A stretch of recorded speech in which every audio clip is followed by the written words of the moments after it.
জামুগুৰিৰ আমবাগানত চোৰাং গৰু সহ গাড়ী জব্দ গাড়ীখনৰ চালক আৰু চোৰাং গৰু ব্যৱসায়ী আটক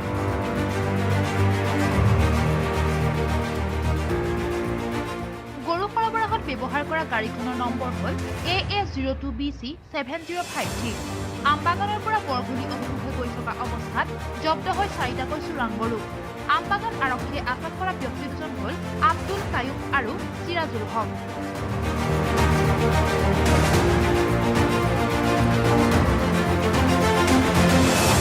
আৰক্ষীয়ে অধিক তথ্যৰ বাবে অব্যাহত ৰাখিছে জেৰা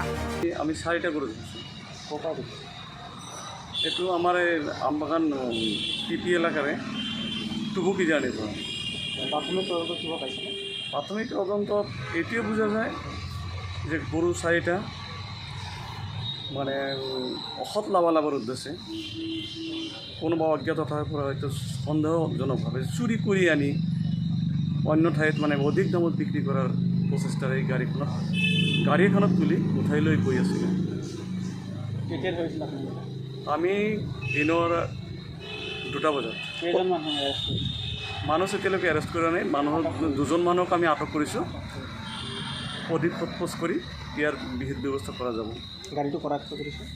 গাড়ীটো আছে গাড়ীটো আমাৰ হেফাজতত আছে গৰু 4টা আমাৰ হেফাজতত আছে ড্ৰাইভাৰটোৰ যিজন চালক আছিলে গাড়ীখনত তেওঁৰ নাম আছিল ইজাজুল হক আৰু লগত অহাজনৰ নাম আছিলে আব্দুল কায়ুম গৰুকেইটা কি কৰিছে গৰুকেইটা এতিয়া আমি মানে গভৰ্ণমেণ্ট পইণ্ট নগাঁও বেগুনীহাটী গোশালত আমি মানে সদ্যহতে মানে ছেফ কাষ্টডিত ৰাখিম আৰু যিজন ছাছপেক্টেড সন্দেহজনক দুজন ব্যক্তি আছে চালক আৰু গাড়ীত থকা ব্যক্তিজন এই দুজনক সদ্যহতে আমি ইহঁতৰ ওপৰত হয়তো এজাহাৰ দাখিল কৰি ৰূপগড়িহাট থানালৈকে আমি চমজাই দি আহিম মধ্য অসম নগাঁৱত বিভিন্ন সুবিধাৰ সৈতে আৰম্ভ হৈছে RD অটোজন হোণ্ডা ডিলাৰ RD মটৰ্ছৰ অন্য এক সংযোজন RD অটোজন হোণ্ডা ডিলাৰত আপুনি একেলগে পাব সেলছ সাৰ্ভিস স্পেয়াৰ ইন্স্যুৰেন্সৰ বিশেষ সুবিধা তদুপৰি কম টকাৰ ডাউন পেমেন্ট আৰু লো ইন্টাৰেষ্টৰ সুবিধা অকল সিমানেই নহয় শাৰদীয় পূজা উপলক্ষে অক্টোবৰ মাহত আপুনি বাইক বা স্কুটি ক্ৰয় কৰিলে পাব আকৰ্ষণীয় পুৰস্কাৰ